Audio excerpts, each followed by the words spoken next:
সুপ্রিয় দর্শক, সবাইকে স্বাগত জানাচ্ছি স্বপ্নধারার স্বাধীন সংলাপে। সহযোগিতায় আলোক হেলথ কেয়ার অ্যান্ড হাসপাতাল, বাবলি ইয়াসমিন। পুরো আয়োজন জুড়ে থাকছি আপনাদের সঙ্গে। স্টুডিওতে এই মুহূর্তে সম্মানিত দুজন অতিথি আমার সঙ্গে উপস্থিত আছেন, পরিচয় করে দিতে চাই তাদের সঙ্গে। স্টুডিওতে আছেন বিএনপি চেয়ারপারসনের উপদেষ্টা বীর মুক্তিযোদ্ধা আব্দুস সালাম, আপনাকে স্বাগত জানাই। আছেন ইন্ডিয়ান চেয়ারম্যান ববি হাজ্জাজ, স্বাগত জানাই ভাই এই আয়োজনে। বীর মুক্তিযোদ্ধা আব্দুস সালাম, আপনাকে দিয়ে একটু শুরু করি। 4-5 দিনের মধ্যে প্রধান উপদেষ্টা জাতীয় নির্বাচনের তারিখ ঘোষণা করতে পারে, এরকম একটি খবর চারপাশে ঘুরে বেড়াচ্ছে।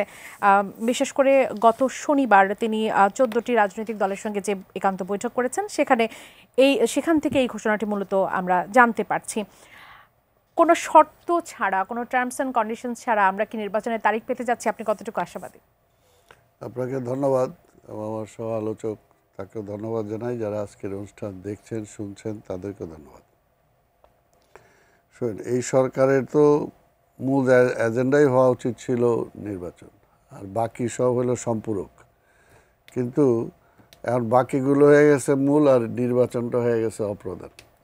এখনও যেমন আপনি যেটা বললেন যে নির্বাচনের ঘোষণা আসছে, এই সরকারের এক এক সময় এক এক বক্তব্যে এখন পর্যন্ত জনগণ কিন্তু পুরোপুরি বিশ্বাস করতে পারছে না। একটা অবিশ্বাস তৈরি হয়েছে এই সরকারের উপরে। এই কারণে যখন ঘোষণা আসবে একমাত্র তখনই বিশ্বাস করবে। এর আগে এখন পর্যন্ত সেভাবে বিশ্বাস করতে পারছেন না? এখন পর্যন্ত না, কারণ এখন পর্যন্ত প্রশ্ন করে যে এটাই কি ঠিক নাকি আবার চেঞ্জ হবে নাকি আর কোনো হবে।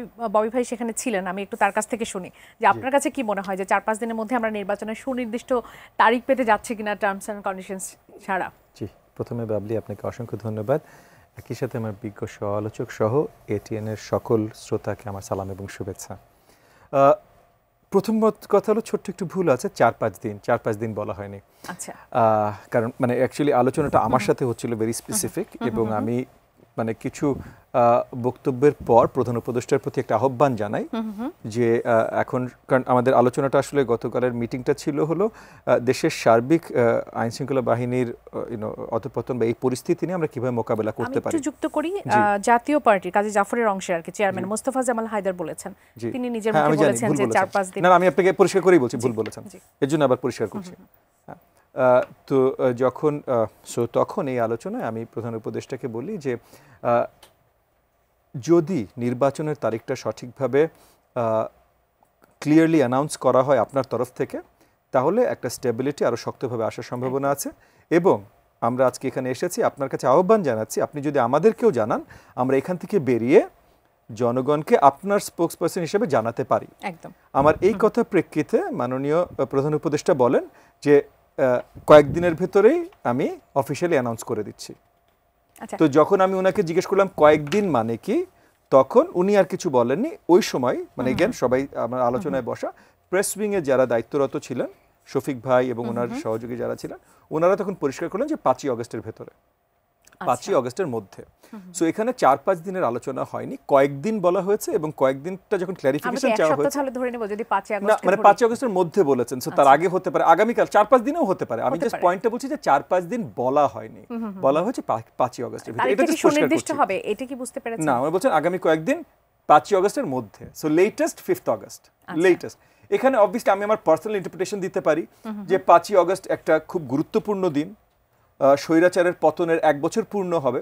সো হতেই পারে সেই দিন স্পেশাল কোনো একটা বাংলাদেশের জনগণের প্রতি একটা ভাষণ বা বক্তব্য রেখে মাননীয় প্রধান উপদেষ্টা বলতে পারেন, এটা হয়তো ওনার প্ল্যান। সো আমি জানি না, বাট প্রেস উইং থেকে তখনই ওনার সামনেই পরিষ্কার করেছেন। আমি জি আরেকটু জানতে চাচ্ছি, সেটা হচ্ছে যে নির্বাচনের সুনির্দিষ্ট তারিখ আমরা পেতে যাচ্ছি কিনা ওই দিনটাতে? জি, সেটাই আমাদেরকে প্রমিস করা হয়েছে গতকাল, যে নির্বাচনের সুনির্দিষ্ট তারিখ। এখন এক্স্যাক্ট ডেটটা আসলে একমাত্র নির্বাচন কমিশন তফসিল ঘোষণা করার সময় দিতে পারে, এক্স্যাক্ট ডে।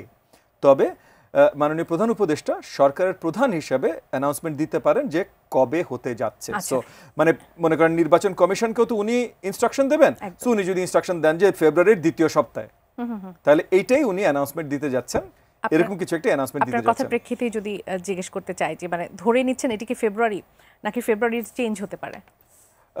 এখানে তার আগে এটা মানে আমি বললাম আমার আলোচনায় যেটা এসছে, কারণ এই তারিখটা আমার আলোচনায় এসছে। এর আগে আরো 2-1 আলোচনার সময় জিজ্ঞেস করছিলেন যে লন্ডন বৈঠকে বিএনপির মাননীয় ভারপ্রাপ্ত চেয়ারম্যান জনাব তারেক রহমানের সাথে আলোচনায় যে তারিখটা নিয়ে আলোচনা হয়েছে, উনি এবং অন্তর্বর্তীকালীন সরকার সেটার প্রতি সম্মান জানাবেন কিনা। জি। এবং তখন মাননীয় প্রধান উপদেষ্টা পরিষ্কার বলে বলেছেন যে হ্যাঁ উনি জানাবেন। আচ্ছা, তাহলে দুটো সেপারেট কনভারসেশন, জি। কিন্তু একই দিনে একই বৈঠকে যেহেতু কনভারসেশন, আমরা ধরে নিচ্ছি যে সেই আঙ্গিকে একটা তারিখ উনি অ্যানাউন্স করবেন। ধন্যবাদ। জনাব আব্দুল সালাম, আপনার কাছে আসি। সেটি হচ্ছে যে ফেব্রুয়ারিতে ধরে নিচ্ছি আমরা যে নির্বাচনের তারিখ ঘোষণা হতে যাচ্ছে। রাজনীতির মাঠের পরিবর্তনটা কিরকম আসতে পারে এরপর, তারিখ ঘোষণার পর? না, রাজনীতির দেখবে যে অনেক এই যে যখন একটা শঙ্কা থেকে মুক্ত হবে দেশ, এটা মানুষই মনে করেন আপনার মধ্যে যদি বিভিন্ন শঙ্কা কাজ করে যে আমি এখন এটিএন যাব কিনা, ঝড় শুরু হয়েছে হবে কিনা, ওই শঙ্কাটা যে পর্যন্ত না কাটবে আপনি তো একটা চিন্তার মধ্যে থাকবেন। আর যখন স্পেসিফিক ডেট অ্যানাউন্স হয়ে যাবে তখন তো শঙ্কামুক্ত হয়ে যাবে, তখন ফ্রি হয়ে যাবে, তখন দেখবে যে অনেক সমস্যা কমে আসবে। রাষ্ট্রীয় অনেক সমস্যা যেগুলো এখন ফেস করছে এই সরকার, সেগুলো তখন নির্বাচনের ট্রেনে উঠে যাবে সবাই, এবং সবাই তখন টার্গেটই হবে যে নির্বাচনটা কিভাবে আমি জয়লাভ করতে পারি। এবং জয়লাভ করার জন্য আমি কি একক নির্বাচন করব না জোটবদ্ধ নির্বাচন করব, আমার সহযাত্রী কে হবে, আমার বিপক্ষে কে হবে, তখন কিন্তু এইগুলো নিয়ে চলতে থাকবে।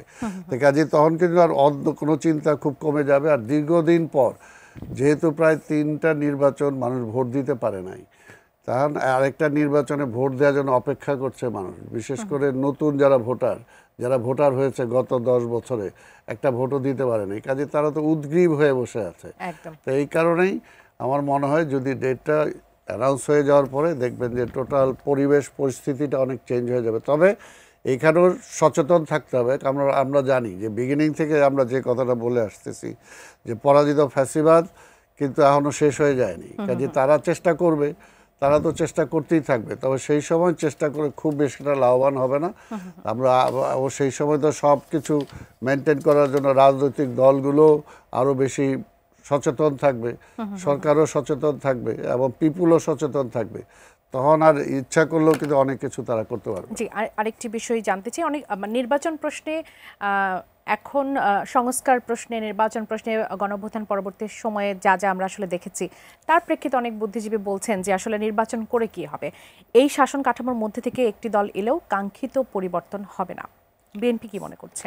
যারা বলতেছে তাদেরকে বসায় দিলে তারা পরিবর্তন করে দিতে পারবে, বিষয়টা সেটা না। আমরা যেটা বলতেছি যে একটা পরিবর্তন শুরু হবে এবং এটা কন্টিনিউয়াস প্রসেস, এটা চলতে থাকবে। যে আমি কালকেই একটা আলটিমেট গোল যে আমি নির্বাচন হয়ে গেলেই সব সমাধান হয়ে যাবে না, এটা কেউ বলে না।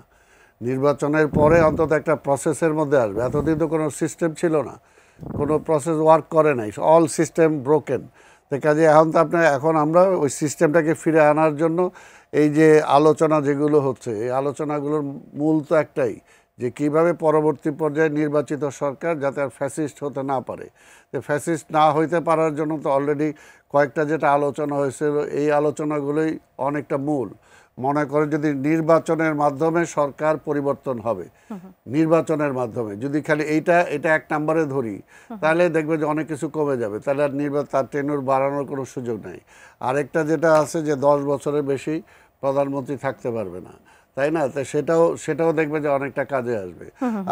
আর যেটা সবচেয়ে বড় যেটা যে কেয়ারটেকার সব গভর্নমেন্টের অধীনে নির্বাচনটা হবে, অর্থাৎ যে সরকার ক্ষমতায় থাকবে সে থেকে নির্বাচন করতে পারবে না। সে থেকে যদি নির্বাচন করতে না পারে তাহলে তার ফ্যাসিস্ট হওয়ার সুযোগ নাই, তাকে তো নির্বাচনে যেতে হবে, জনগণের উপর ডিপেন্ড করতে হবে। আগে যেমন হয়তো জনগণের উপর ডিপেন্ড করতে হতো না, তাই না? প্রতিবেশী রাষ্ট্রের ক্লিয়ারেন্স হয়ে গেলে সব কিছু হয়ে যেত। এখন তো সেটা হবে না। এখন তো এই জন্যই নির্বাচনের আগে ওই গমের দামও বাড়াতে পারবে না, বিদ্যুতের দামও বাড়াতে পারবে না, তখন কিন্তু জনগণের কাছে তাদের জবাবদিহিতা করতে হবে। তখন দেখবে যে অনেক পরিবর্তন হয়ে যাবে। যে কারণে এর আগের সরকার যেটা ফ্যাসিস্ট হইলো, যখন সে কেয়ারটেকার গভর্নমেন্ট প্রথাটা বাতিল করে দিল, ওই বাতিলের মধ্যেই দিয়ে কিন্তু ফ্যাসিস্ট হয়ে গেল সে, অর্থাৎ ডেমোক্রেটিক প্রসেসটাকেই সে নষ্ট করে দিল। আমরা তো বারবার বলছি যে আজকে যেটা আওয়ামী লীগ বলতেছে পরাজিত ফ্যাসিবাদ, বলতেছে না যে তারা গণতন্ত্রের কথা বলতে চায়, ভোটের কথা বলতে চায়, তাদের অংশগ্রহণের কথা বলতে চায়। তাদের অংশগ্রহণ তো তারাই বিলুপ্ত করে দিছে, তারাই তো সেসব বিলুপ্ত করে দিছে। অর্থাৎ ভোটের মাধ্যমে পরিবর্তন দরকার নাই। সেই সময় শেখ হাসিনা নিজে বলছে জোর করে যে পারলে নামাও, অর্থাৎ তাকে জোর করে নামাও। সে নির্বাচনের মাধ্যমে নামতে চায় না, সেই নির্বাচনটাই বিশ্বাস করে না। সে সময় তো সে বলছে তোমরা নির্বাচন চাও না উন্নয়ন চাও, এই সমস্ত কথা বলে তো সে গণতন্ত্রটাকে খেয়ে ফেলছে। কাজে এখন গণতন্ত্রের উত্তরণটা হলো আমাদের প্রধান কথা। আমরা যারা রাজনীতি করি, আমরা যারা গণতন্ত্রে বিশ্বাস করি, আর গণতন্ত্রই মানে এটা যে পিপুলস যেটা চায়, অর্থাৎ পিপুলস রাইট পিপুলসের কাছে ফিরিয়ে দেওয়া, সেটার জন্য যদি আমরা সেটা ফিরিয়ে দিতে পারি, তাহলে পরবর্তী পর্যায়ে যে ফ্যাসিস্ট যে জন্ম হয়েছে, অনেকে বলে ফ্যাসিস্ট হবে না, এনারে ফ্যাসিস্ট চাইলে কি হওয়া যায় নাকি? আমি যদি পদগুলো বন্ধ রাখি তাহলেই তো হইতে পারবে না। তো সেই পদগুলো যদি আমরা সাংবিধানিকভাবে অ্যাকসেপ্ট করতে পারি, সব রাজনৈতিক দলগুলো যদি একমত হতে পারে, তাহলেই হয়। অসংখ্য ধন্যবাদ। ববি হাজিজ, আপনার কাছে আসি, সেটি হচ্ছে যে শুধু যে বুদ্ধিজীবীরা এটা নিয়ে টেনশন করছেন তা তো না, রাজনৈতিক অন্যান্য দলগুলোও বলছে যদি একক সংখ্যাগরিষ্ঠতা নিয়ে কোনো দল আসে সেক্ষেত্রেও আবার সেই পুরনো কাঠামো ফিরে আসতে পারে। আপনার কাছে কি মনে হয় যে এই যে জুলাই সনদ বলি বা জাতীয় সনদ বলি, এর পরে সেটি আসলে ফিরে আসার সম্ভাবনা রয়েছে কিনা? আচ্ছা, এখানে কয়েকটা পর্যায়ে কথা বলতে হয়। এক হলো বুদ্ধিজীবী এক দাগে বলাটা ভুল হবে, তবে সুশীল সমাজের একটা অংশ, এবং সুশীল সমাজের একটা অংশ যারা এই অন্তর্বর্তীকালীন সরকারের সাথে অতপ্রতভাবে জড়িত আছে। আমার কাছে মনে হচ্ছে ওনাদের একটা প্রচেষ্টা আছে যেন নির্বাচনটা এমনভাবে হয় যে জনগণের মতামত যেটাই থাকুক না কেন, এবং তারা ভয় পাচ্ছেন জনগণের মতামত একভাবে আছে যে কোনো একটা দল সংখ্যাগরিষ্ঠ পেতে পারে, এবং সেই জায়গা থেকে তাদের একটা প্রচেষ্টা আছে এটা ম্যানিপুলেট করতে চেষ্টা করা যে জনগণ যেটা চায় সেটা যেন না হয়। এটা গণতন্ত্র বহির্ভূত, এটা গণতন্ত্রের বিরুদ্ধে। একই সাথে আপনি বললেন কয়েকটা রাজনৈতিক দল, না কয়েকটা রাজনৈতিক দল, হ্যাঁ কয়েকটা অবভিয়াসলি, মানে আপনি টেকনিক্যালি অবভিয়াসলি কারেক্ট, বাট এখানে একটা জিনিস, একটা আওয়াজ আমরা অনেক জায়গা থেকে তুলতে দেখেছি যে অনেকগুলো রাজনৈতিক দল, না অনেকগুলো রাজনৈতিক দল না, ইসলামী আন্দোলন, জামাত ইসলাম, এনসিপি, এবং স্পষ্টভাবে এই তিনটা দল, এবং এই তিনটা দলই আপনি খেয়াল করবেন যে আজ থেকে 6 মাস আগেও অনেক শক্ত প্রচেষ্টার ভিতরে ছিল বাংলাদেশ জাতীয়তাবাদী দল, মানে আমার ভাইয়ের দলের সাথে আলোচনায় যে কতখানি সিট ভাগাভাগিতে তারা পেতে পারে, এবং আমরা পরিষ্কার দেখেছি মাসখানেক আগে যখন কিছু দূর হয়তো এই নেগোসিয়েশনটা তাদের ভালোভাবে কাজ করেনি, তখন তারা এই ধরনের একটা পজিশনে গেছে। এর আগ পর্যন্ত এই ধরনের পজিশনে তারা যায়নি, তখন তারা এই ধরনের একটা পজিশনে গেছে যে এমনভাবে নির্বাচন হইতে দেওয়া যাবে না, পিআর আনতেই হবে, সব জায়গায় পিআর আনতে হবে, এরকম অনেক কিছু তারা তখন, এবং এই ধরনের তখন স্থানীয় নিয়ে আগেও কথা বলেছে কিন্তু কেউই জোর দেয়নি, হঠাৎ করে জোরদারভাবে আসা শুরু হয়েছে, এবং এরাই কথা বলেছে, বাট এরা জোরদারভাবে কথা বলে মাঝখানে যখন পরিষ্কার হলো যে তাদের হয়তো নেগোসিয়েশনটা আগাচ্ছে না, এবং আমার ধারণা যে এটা একটা নেগোসিয়েশন ট্যাকটিক হিসাবে, যে যদি নেগোসিয়েট করে অন্য কোনো দলের কাছ থেকে আরো বেশি সিট বা কিছু পাওয়া যায়, আর যদি সেটা না পাওয়া যায় তাহলে নির্বাচন তো ভাই সবাই তো প্রতিদ্বন্দ্বিতায়, সো এই প্রতিদ্বন্দ্বিতায় জনগণের কাছে আরো কিভাবে তারা পজিটিভ পিআর পেতে পারে, অন্য আরেকটা দলকে হয়তো নেগেটিভ পিআর দেওয়া যায়, এইসব প্রচেষ্টার অংশ। এখন যদি সুশীল সমাজে আসি, সুশীল সমাজ এই যে অন্তর্বর্তীকালীন সরকার যে দায়িত্ব নিয়েছেন গত 12 মাসে, ওনাদের অনেক ব্যর্থতা আছে, সফলতা কিছু নাই তা না, তবে অনেক ব্যর্থতা আছে। আমরা আজকেও এই যে সব জায়গায়, এই যে গতকালও যে মিটিংটা প্রধান উপদেষ্টা ডেকেছিলেন আমাদের সাথে, মূল কারণ ছিল যে সব জায়গায় মানে প্রত্যেকটা জায়গায় আমরা দেখছি যে আপনার আইন শৃঙ্খলার অভাব। তো সেই জায়গাটা তৈরি হয়েছে কেন? কারণ 12 মাস ধরে আইন শৃঙ্খলার কোনো উন্নতি ঘটাতে পারে নাই এই সরকার, এবং আমি অনেকভাবেই মনে করি যে 8ই অগস্ট যেই দিন সরকার শপথ নিল, সেই দিন আমাদের আইন শৃঙ্খলা অবস্থা যা ছিল আজকে তার থেকে কোনো উন্নতি হয় নাই, হয়তো অবনতি হয়েছে। তো সেই জায়গা থেকে আপনি যদি চিন্তা করেন যে আপনি যদি নির্বাচন আরো পেছাতে থাকেন তাহলে স্টেবিলিটিটার থেকে আপনি আরো বেশি দূরে চলে যাচ্ছেন। এখন জনগণ যদি যে কোনো একটা দলকে ভোট দিতে চায়, সেটা হোক আমার দল এনডিএম, হোক ভাইয়ের দল বিএনপি, হোক জামাত ইসলাম বা এনসিপি, আমাদের সবার দায়িত্ব আছে জনগণের কাছে আরো শক্তভাবে পৌঁছানোর এবং তাদেরকে জানানোর যে হয়তো ওই দল থেকে আমি বেশি দিতে পারি। এর বাইরে জনগণ দিবে আমি জানি বলে জনগণের হাতে নির্বাচনই তুলে দিব না, এইটার থেকে গণতন্ত্র বিরোধী আর কিছু হইতে পারে না তো ভাই। মানে শেখ হাসিনা যদি এক মুহূর্তের জন্য মনে করত যে নির্বাচনে সঠিকভাবে নির্বাচন হলেও সে বড়ভাবে জয়ী হবে, তাহলে শেখ হাসিনা কিন্তু এই নির্বাচন লুটতরাজ করতো না, সে নির্বাচন ঠিকই দিয়ে দিত। তো সেও তাহলে নির্বাচন থামিয়েছে এই ভয়ে যে তাকে ভোট দিবে না। এখন অন্য দলগুলো যদি একই ধরনের একটা আচরণ শুরু করে, সুশীল সমাজের একটা অংশ যদি একই ধরনের আচরণ শুরু করে, তাহলে অত্যন্ত দুঃখজনক হবে না ভাই? আমরা তো এতদিন এত আন্দোলন, এত ত্যাগ স্বীকার করেছি গণতন্ত্র ফিরে আনবার জন্য। একদম। সেক্ষেত্রে আপনার কি মনে হয় যে এই যে আইনশৃঙ্খলা বাহিনীর যে মনোবল ফিরিয়ে আনার জন্য বা সেনাবাহিনীকে প্রস্তুত করার জন্য নির্বাচনে আসলে কি ধরনের প্রস্তুতি নেওয়া উচিত এখন থেকে?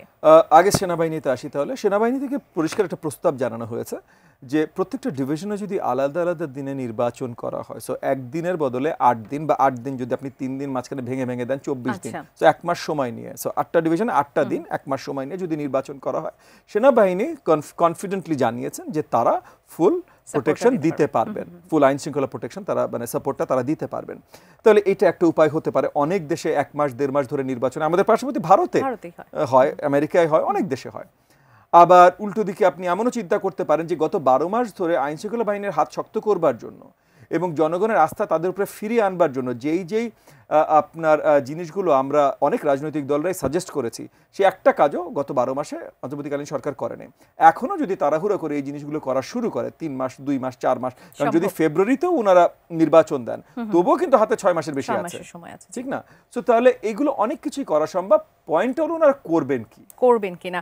জনাব আব্দুল সালাম, আপনার কি মনে হয় যে নির্বাচন যদি ফেব্রুয়ারি দেওয়ার ইচ্ছে থাকে এই সরকারের, সেক্ষেত্রে এখন থেকে কোন প্রস্তুতিগুলো আসলে তাদের নেওয়া উচিত? এখন থেকে তো নির্বাচনের প্রস্তুতি, প্রথম তো হলো নির্বাচন কমিশনকে, অলরেডি নির্বাচন কমিশন বলছে এর আগে যে আমরা ডিসেম্বরকে টার্গেট করে নির্বাচনের প্রস্তুতি নিচ্ছি। তো কাজেই স্বাধীনভাবে যদি নির্বাচন কমিশনকে কাজ করতে দেয়, আমার তো মনে হয় যে তারা অলরেডি কাজ করছে। এবং আমরা যারা নির্বাচন করতে চাই, আমরা তো মাঠে ময়দানে আছি, আমরাও তো দেখতেছি যে নির্বাচনের প্রক্রিয়া। এই ইসিকে কেমন দেখছেন আপনারা? জি, যে এই নির্বাচন কমিশনকে কেমন দেখছেন? না, তারা তো কাজ করতেছে, কাজে এখানে আমার তো মনে হয় না যে কোনো সমস্যা হবে। এখন আদার্স গভর্নমেন্ট সাপোর্ট যেগুলো দরকার, সেগুলো যদি গভর্নমেন্ট যখন একটা স্পেসিফিক ডেট নির্ধারণ করে যখন তার এগুলো সহযোগিতাগুলো দেওয়ার শুরু করবে, তখন এটা পরিষ্কার হয়ে যাবে। কাজে আমার তো মনে হয় না এটা কোনো সমস্যা হবে। দলীয়ভাবে প্রিপারেশন আপনাদের নির্বাচন কেন্দ্রিক মাঠ পর্যায়ে নানা ধরনের আমরা বিশৃঙ্খলা এখন পর্যন্ত দেখতে পাচ্ছি, নির্বাচন সামনে এলে কি সেটি কমে যাবে? আপনার কাছে কি মনে হয়? শুনেন, এইগুলো বড় দল আর এগুলো রাজনীতিতে এগুলো একটা নর্মাল একটা পার্ট। আপনি দেখেন শেখ হাসিনা তো কোনো দেয়নি, গণতন্ত্র দেয়নি, তারপরেও দেখেন সে একক নির্বাচন করছে, তারপরেও নির্বাচনে তাদের লোক কত মারা গেছে। তো কাজে এগুলো তেমন কোনো বিষয় না। আর বড় দলের মধ্যে তো স্বাভাবিক প্রার্থী নিয়ে প্রতিদ্বন্দ্বিতা নিজেদের দলের মধ্যেও থাকে, সেগুলো থাকবে, কিন্তু ওইগুলো খুব বেশি একটা মেজর কিছু না, এগুলো একটা মাইনর। কাজে এগুলো হয়, এগুলো নিয়ে এত চিন্তিত হওয়ার কিছু নাই। এটাও একটা ইলেকশনের প্রসেসের মধ্যে আসে, এটা নিয়ে চিন্তা করার কিছু নাই। তবে যেটা আমি এটা বলি, যেটা এর আগে আপনি যেটা বললেন যে বুদ্ধিজীবী যারা, এই বুদ্ধিজীবীরা কারা, এটা হলো আমার প্রশ্ন। এই বুদ্ধিজীবীরা হলো একটা যে তারা সবাই বলতেছে যে বিএনপি ক্ষমতায় যাবে আর বিএনপি ফ্যাসিস্ট হয়ে যাবে, এই হলো তাদের বক্তব্যটা। বিএনপি তো জন্মই হয়েছে ফ্যাসিবাদের বিরুদ্ধে, বিএনপির জন্ম হয়েছে এক দলের এক নায়কত্বের বিরুদ্ধে। আর বিএনপি এই দেশে আইসা এক নায়কত্বের বিরুদ্ধে বহুদলীয় রাজনীতি গণতন্ত্র ফিরিয়ে দিছে, তাই না? আজকে এই সমস্ত মিডিয়ার যে সমস্ত রাইট, সেগুলো বিএনপি ফিরিয়ে দিছে। অর্থাৎ বিএনপি ফ্যাসিস্ট হওয়ার কোনো সুযোগ নেই, ফ্যাসিস্ট হওয়ার কোনো চিন্তা ভাবনাই নাই।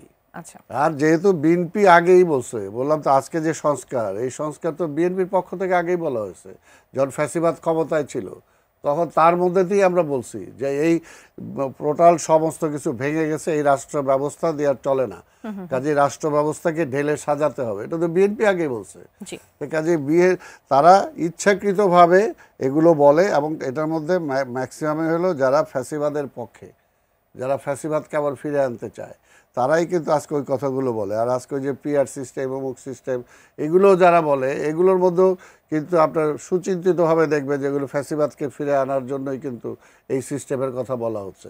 এটা তারা বলে, একদিক দিয়ে বলে ডেমোক্রেসির কথা, একদিক দিয়ে বলে একবারের বেশি বা কেউ প্রধানমন্ত্রী থাকতে পারবে না, একই ব্যক্তি দলের প্রধান আবার সরকার প্রধান থাকতে পারবে না, আবার একটা ব্যক্তির উপরেই দায়িত্ব দিয়ে দিতেছে তুমি তোমার 300 সিট ঠিক করো। এটা তো আরো চরম ফ্যাসিস্ট। এটা আমার জনগণ এখন আমাকে ভোট দিবে না ওনাকে ভোট দিবে, ওই এলাকার পিপল ঠিক করবে। নট দ্যাট খালি দল দেখেই যে ভোট দেয় এমন তো কোনো কথা নেই, ব্যক্তিটাও দেখে। আর এবং তো আরো এই নির্বাচনে তো আরো দেখবে। কাজে এইটাকে যারা প্রতিহত করতে চায় তাহলে তো তারাই ফ্যাসিস্ট। অর্থাৎ তারা আরো একটা কতটা বেশি স্টিক করে আসবো করতে নিশ্চয়ই চায়। আপনার কাছে। আবারও একজন দর্শক আছেন আমাদের সঙ্গে। দর্শক স্বাগত জানাই। কে বলছেন, কোথা থেকে বলছেন, আপনার নাম বলবেন এবং প্রশ্ন করবেন। হ্যালো, আসসালামু আলাইকুম। ওয়ালাইকুম সালাম। আমি রাজবাড়ী থেকে আব্দুল ওহাব মন্ডল বলছিলাম। বলবেন, আপনার প্রশ্নটি করুন। ধরে নিলাম নির্বাচন ফেব্রুয়ারি মাসে হবে, হয়তো বিএনপি ক্ষমতায় যাবে, কিন্তু বিএনপির কাছে আমার প্রশ্ন যে ওনারা দলীয় সংস্কার কবে করবেন? ওনাদের দলীয় সংস্কার এখনো কোনো পদক্ষেপ নাই। অসংখ্য ধন্যবাদ। আপনি থাকুন আমাদের সঙ্গে, বিরতির পরে এসে আপনার প্রশ্ন উত্তর নেব। আরো একজন দর্শক আছেন এই মুহূর্তে আমাদের সঙ্গে, তার প্রশ্নটাও নিতে চাই। দর্শক স্বাগত জানাচ্ছি। কে বলছেন, কোথা থেকে বলছেন, আপনার প্রশ্নটি করবেন। আমি পিন্টু দুয়ারি পটুয়াখালী থেকে বলছি। বলবেন, আপনার প্রশ্নটি করবেন। আমার প্রশ্নটা হচ্ছে, জাতীয় নির্বাচন আসলেই দলে দলে দ্বন্দ্ব লাগে, পাড়ায় পাড়ায় দ্বন্দ্ব লাগে, ঠিক আছে, কিন্তু ঐক্যমত কমিশন সিদ্ধান্ত নিয়েছে যে ইয়ং জেনারেশনের জন্য ভিন্ন ভোটের বাক্স এবং বয়স্কদের জন্য ভিন্ন ভোটের বাক্স। এই দ্বন্দ্ব ঘরে ঘরে ছড়িয়ে পড়বে কিনা, এটা আমার একটা প্রশ্ন। আর দ্বিতীয় প্রশ্ন হচ্ছে, এনসিপি এবং জামাত ইয়ার ছাড়া নির্বাচনে অংশগ্রহণ করবে কিনা? সকলকে ধন্যবাদ। প্রথম প্রশ্নটি করেছেন রাজবাড়ী থেকে আব্দুল ওয়াহাব। তিনি বলেছেন যে ফেব্রুয়ারিতে যদি নির্বাচন হয়, সেই নির্বাচনে বিএনপি যদি জয়ী হয়, আমি ধরে নিলাম, তাহলে বিএনপি তার দলের মধ্যে যে সংস্কার সেটি কবে করবে? জনাব আব্দুল সালাম, আপনার কাছ থেকে এই প্রশ্ন উত্তর নেই। বিএনপি তো আপনারা জানেন যে গত 17টা বছর এটা মিলাদ মাহফিলও করতে পারেনি। তার মধ্যে দিয়ে আমরা চেষ্টা করেছি যতটুকু দলের মানে কাঠামো ধরে রাখা যায়, চেঞ্জ করা যায়, পরিবর্তন করা যায়। আর এখন তো প্রায় বলা চলে যে প্রতি সপ্তাহে আমরা বিভিন্ন জায়গায় কাউন্সিল করছি, প্রতি সপ্তাহে কোথাও না কোথাও হচ্ছে, চেয়ারম্যান সাহেব সেটাতে অ্যাটেন্ড করতেছে। তো কাজেই বিএনপি তো করতেছে, বরঞ্চ আমি যদি পাল্টা বলি যে এখন আর যারা আছেন এসে জামাতে কেউ বলতে পারবে যে কোথাও কোনো কাউন্সিল হয়েছে বা হয়, বা তাদের লিডারশিপটা কিভাবে আসে, কিভাবে গঠিত হয়। মূলত জনগণের টেনশনের যেটি জায়গা সেটি হচ্ছে যে আপনারা যে সমাবেশ করছেন বা যেটি করছেন, সংস্কারের কথা বলছেন, তার ফলাফলটা আমরা আসলে কতটুকু দেখতে পাচ্ছি? না, ফলাফল তো দেখতে ভালো দেখতে পাচ্ছি, ফলাফল তো খারাপ কিছু নাই। ফলাফলের কি আছে, আমরা যেটা দলের, বিএনপি একটি বৃহৎ দল এবং এই চলার পথে দেখেন বিএনপি কি 5ই আগস্টের এক ঘোষণায়, তারেক রহমান সাহেবের এক ঘোষণায় সারা দেশ শান্ত হয়ে গেছে, যেটা আওয়ামী লীগ পর্যন্ত বলছিল, আওয়ামী লীগের তাদের সেক্রেটারি জেনারেল, যে এরকম ঘটনা ঘটলে, পরিবর্তন হলে এক রাত্রে কয়েক লক্ষ লোক মারা যাবে। এবং হইতেও তাই, কারণ আমাদের এত গুম হয়েছে, খুন হয়েছে, এত পঙ্গু হয়েছে, এত জেলে, এত মানে এত অত্যাচার, এত কিছু হয়েছে, সেটার পরিবর্তনে সেটার পক্ষে তো একটা কিছু হইলো ম্যাসাকার হওয়ার কথা ছিল, হয়ও তাই। কিন্তু ওনার কিন্তু সেই কন্ট্রোল, অর্থাৎ উনি দেখাইছে যে উনি দলের মধ্যে তার কতটুকু কন্ট্রোল আছে এবং তার নির্দেশনা কতটুকু কর্মীরা কার্যকর করছে। কাজে এটার জন্য বিএনপিকে আপনার সময় দেন, বিএনপিকে ভালোবাসেন। বিএনপি আশা করি, আমি তো বলতেছি যে বিএনপি এর আগে দেখেন 75-এর পরে 75 পর্যন্ত দেশ শেষ হয়ে গেছিল, তার কারণে কিন্তু বিএনপির জন্ম হয়েছে। জিয়া রহমান আসার পরে টোটাল দেশে আমি এই দ্বিতীয় প্রশ্ন উত্তরটা একটু নিতে চাই। জি জনাব ববি হাজ্জাজ, আপনার কাছে দ্বিতীয় প্রশ্ন উত্তরটা নেই, কেননা পিন্টু দুয়ারি তিনি পটুয়াখালী থেকে বলছিলেন যে দ্বন্দ্বের বিষয়টা বলছিলেন যে বিশেষ করে নির্বাচনে বয়স্কদের জন্য আলাদা ভোটের ব্যবস্থা, ইয়াংদের জন্য আলাদা ভোটের ব্যবস্থা যদি করা হয়, সেটি আসলে দ্বন্দ্ব আলাদা করে বাড়াবে কিনা, আর পিআর ছাড়া নির্বাচন হলে এনসিপি জামাত সেটি মেনে নেবে কিনা, তারা নির্বাচনে অংশ নেবে কিনা? জি জি জনাব পিন্টুকে ধন্যবাদ জানাই তার প্রশ্নের জন্য। প্রথম প্রশ্নটা উনি যেটা করেছেন, বয়স্ক আর তরুণদের জন্য ভিন্ন ব্যালট, এটা বোধহয় উনি কোনো একটা ভুল কোনো তথ্য থেকে হয়তো প্রশ্ন করেছেন। সো এটা আসলে উত্তর দেবার মতো কিছু নেই, এরকম কিছু হচ্ছে না। গণপ্রজাতন্ত্রী বাংলাদেশ, এগেন যদিও প্রজাতন্ত্রী নিয়েও আলোচনা শুরু হয়েছে যে প্রজাতন্ত্র হবে না কি তন্ত্র হবে, বা যাই হোক এইটাতে আর যাব না। সো এটা নিয়ে বড় আলোচনা নেই। এখন দ্বিতীয় যেটা, আসলে উনি একটা গুরুত্বপূর্ণ প্রশ্ন তুলেছেন যে বাংলাদেশ জামাত ইসলাম, কারণ এনসিপিকে নিয়ে আসলে আপাতত আলোচনার কোনো প্রয়োজন আমি দেখি না, যেহেতু তাদের নিবন্ধন এখনও হয়নি এবং তারা প্রথম ধাপে নিবন্ধন পাননি। এখন হয়তো তারা মামলা করবে, কিছু করবে, কিছুতে যাবেন, আগামীতে পাবেন। বাট এখন পর্যন্ত যেহেতু পরিষ্কারভাবে তাদের নিবন্ধন অ্যাকসেপ্টেড, মানে তাদের রেজিস্ট্রেশন দেওয়া হয়নি, সো আপাতত এনসিপিকে নিয়ে আলোচনায় বড় কোনো কারণ আমি দেখি না। তবে বাংলাদেশ জামাত ইসলাম, তো বাংলাদেশ জামাত ইসলাম হঠাৎ করেই কারণ তারা অরিজিনালি এইভাবে করে পিআর চায়নি। আমরা যে দলগুলো অ্যাকচুয়ালি পিআর চেয়েছিলাম, আমরা পিআর চেয়েছিলাম যে আমরা 2 কক্ষ বিশিষ্ট পার্লামেন্ট করব, যে 2 কক্ষ আবার বিএনপিও চেয়েছিল, 31 দফায় আছে। এবং আমরা আমাদের দলের জায়গা থেকে চেয়েছিলাম যে উচ্চ কক্ষে পিআর থাকুক। ঐক্যমত্য কমিশনে যখন আমরা আলোচনা শুরু করি তখন বিএনপি উচ্চকক্ষে পিআর চায়নি, আমরা কয়েকটা দল উচ্চকক্ষে পিআর চেয়েছি। তারপর আলোচনার মাধ্যমে আমরা এমন একটা জায়গায় পৌঁছানোর খুব কাছাকাছি চলে এসেছিলাম যেখানে বিএনপিও একটা পার্টিকুলার থ্রেশহোল্ড মেনে নিলে পিআরে রাজি হয়ে যাচ্ছিলেন, মানে একটা আলোচনা চলে এসেছিল যে ওনারা হয়তো রাজি হয়ে যাবেন। এমন সময় হঠাৎ করে ইসলামী আন্দোলন একটা দল খুব শক্ত একটা পজিশন নিল, না সব জায়গায় পিআর ছাড়া ওনারা নির্বাচন করবেন না। এবং তারপর খুব তাড়াতাড়ি আমরা দেখলাম যে ইসলামী আন্দোলনের সাথে সুর মেলালো বাংলাদেশ জামাত ইসলাম, যদিও অরিজিনালি এই দলগুলো পিআর নিয়ে কথাই বলেনি। তো সব জায়গায় পিআর আসলে সম্ভব নেই এবং এটার অনেক নেগেটিভ সাইডও আছে। সো হঠাৎ করে তারা এটা অরিজিনালি চানও নাই, এটা এত বড় করে আওয়াজ যখন তুললেন তখন আমার কাছে পরিষ্কার মনে হয়েছে, এবং এখানে এটা আমার মন্তব্য বলছি, আমি বলছি না এটা আমি জানি ফর আ ফ্যাক্ট, আমার মন্তব্য বলছি, আমার কাছে মনে হয়েছে যে এই দলগুলো একটা নির্বাচনী ট্যাকটিক হিসেবে এই জিনিসটাকে ব্যবহার করছে। এবং নির্বাচন ভাই এটা প্রতিদ্বন্দ্বিতার জায়গা, এখানে সবাই strategies, tactics, competitive tactics use করবে। সো তারা এর আগে যেমন বিএনপির সাথে আলোচনায় ছিলেন কতগুলো সিট পেতে পারেন, সো ওখানে এই আলোচনাটা হয়তো বনিবনা হয়তো ভালো হয়নি, বা এইখানে আরো প্রেশার তৈরি করা যায় কিনা এর জন্য ওনারা একটা পার্টিকুলার ইস্যু তৈরি করেছেন। একই সাথে যদি বিএনপির সাথে ওনারা জোটে নাও যান, ওনারা আলাদা নিজেদের একটা আলোচনা এখন শুরু হয়েছে, একটা জাতীয় জোট হতে পারে ইসলামী দলগুলোর বাইরে এনসিপি, সো তার মানে আমি ধরে নিচ্ছি এনসিপি ইসলামী দল, সো এই ইসলামী দলগুলো এনসিপি প্লাস এরা একটা জোট করতে যাচ্ছে, জাতীয় জোট। এই জাতীয় জোট যেন আরো বড়ভাবে জনগণের কাছে যেতে পারে একটা কারণ নিয়ে, সেই ইস্যু হিসেবেও তারা হয়তো একটা পিআর কে একটা ইস্যু হিসেবে তৈরি করতে চেষ্টা করছে, যেটা নির্বাচনী ট্যাকটিক, এটা সবসময় হয়, সবসময় হবে, এটাকে খুব বেশি প্যানিক হওয়ার কিছু নাই। অসংখ্য ধন্যবাদ জনাব আব্দুল সালাম। একটু নতুন রাজনৈতিক দল যারা হতে যাচ্ছে, যেহেতু এখনো তাদের রেজিস্ট্রেশনটি সম্পূর্ণ হয়নি, আমি একটু জাতীয় নাগরিক পার্টির নেতাদের নিয়ে একটু কথা বলতে চাই, কেননা বৈষম্য বিরোধী আন্দোলন থেকেই তো তাদের আসলে জন্ম যদি বলি। গুলশানের যে চাঁদাবাজির ঘটনা, সেটিকে কেন্দ্র করে এখন পর্যন্ত যা কিছু হচ্ছে, তাদেরই আগে হাসনাত আব্দুল্লাহ তো ছিলেন একটা সময় বৈষম্য বিরোধী আন্দোলন, তিনি বলেছিলেন এর আগে যে আমার সোনার বাংলায় চাঁদাবাজদের ঠাঁই নাই, কিন্তু এখন দেখতে পাচ্ছি সেই বৈষম্য বিরোধী আন্দোলনের নেতারাই চাঁদাবাজি করছেন। এখন আমার যেটি মূল প্রশ্ন সেটি হচ্ছে যে পুরনো বন্দোবস্ত তারা চান না, তারা পুরনো বন্দোবস্ত চান না, তারা নতুন বন্দোবস্ত করতে চান। তাহলে এখান থেকে আসলে আমরা কি মেসেজ পাচ্ছি? নতুন বন্দোবস্ত এখানে কোথায় আসলে? এটা তো তারা সেলফ কন্ট্রাডিক্টরি কথা বলে, পুরনো বন্দোবস্ত চান না, তাহলে কি নতুন বন্দোবস্ত থেকে ছাত্ররা রাজনীতি করবে কি করবে না এই ব্যবস্থাটা তারা পরিষ্কার করেছে? এখনো বলে নাই। এখনো তারা, আমরা দেখছি যে কয়েকদিন আগেও মানে বিশ্ববিদ্যালয়ে তারা বলছে যে রাজনীতি হবে না।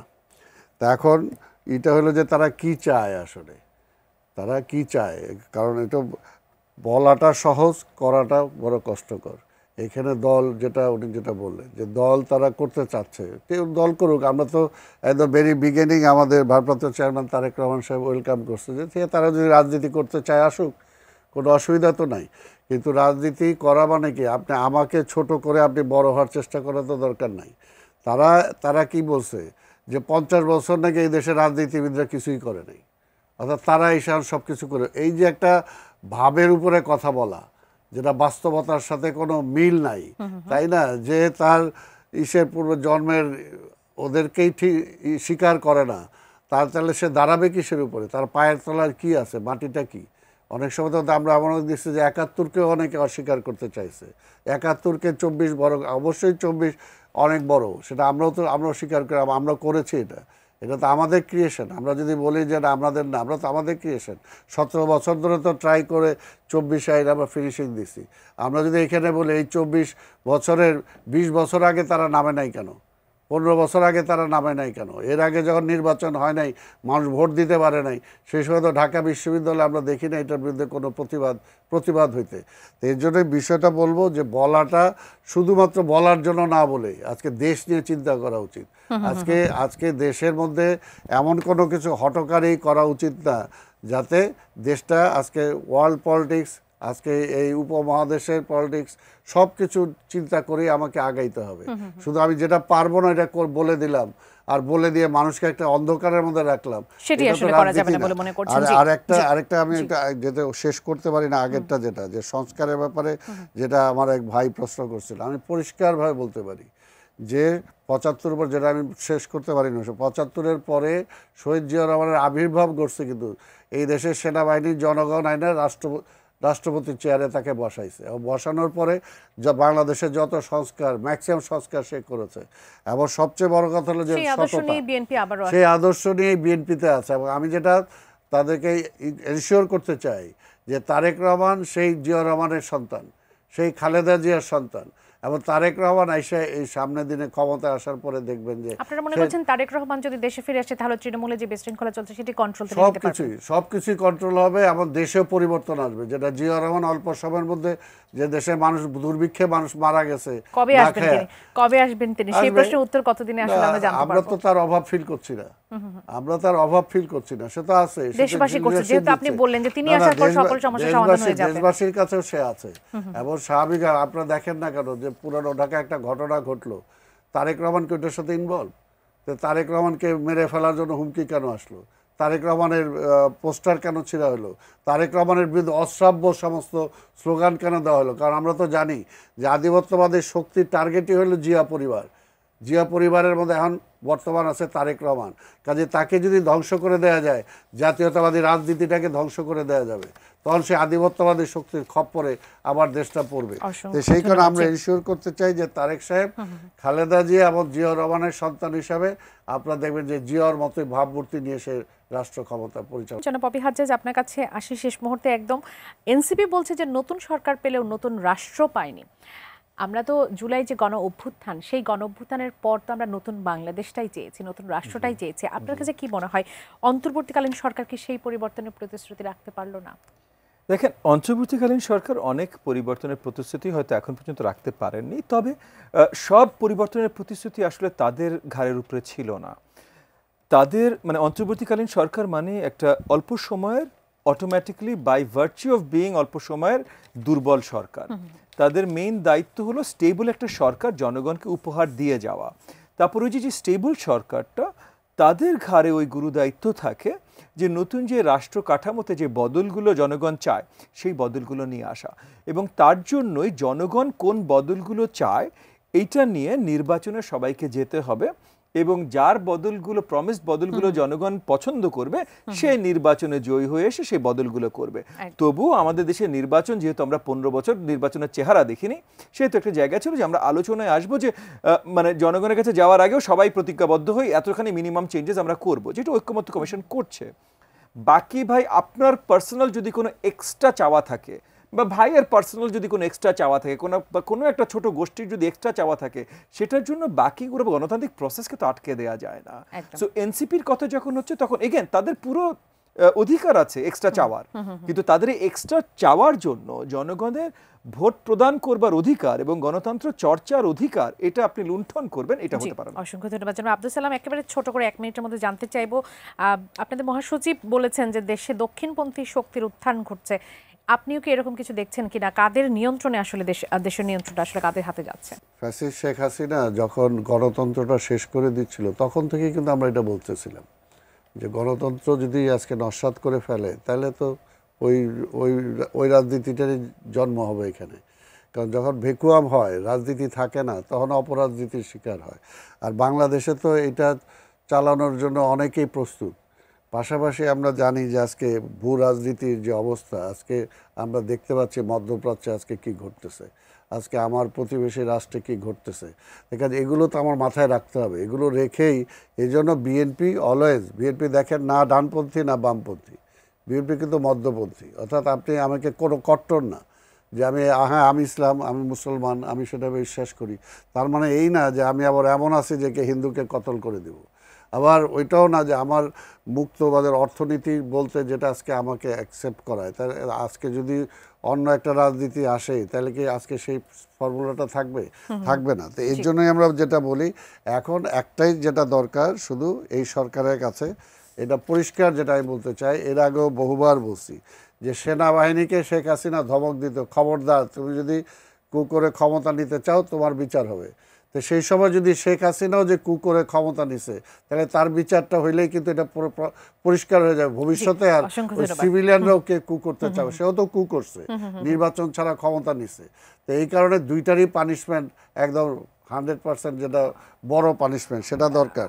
তাইলে দেখবে যে এখন এটা কেয়ারটেকার সরকারের অধীনে নির্বাচন দরকার, আর আরেকটা নির্বাচনের মাধ্যম ছাড়া কেউ সরকারে যেতে পারবে না, এই দুটো দরকার। জনাব ববি হাজার, জনাব বীর মুক্তিযোদ্ধা আব্দুল সালাম, আপনাদের দুজনকে অসংখ্য ধন্যবাদ আমাদের এই আয়োজনে যুক্ত হওয়ার জন্য। দর্শক, এতক্ষণ আপনারা যারা আমাদের সঙ্গে ছিলেন, আগামী পর্ব দেখার আমন্ত্রণ জানিয়ে আজ এখান থেকে বিদায় নিচ্ছি। ধন্যবাদ সবাইকে, শুভরাত্রি।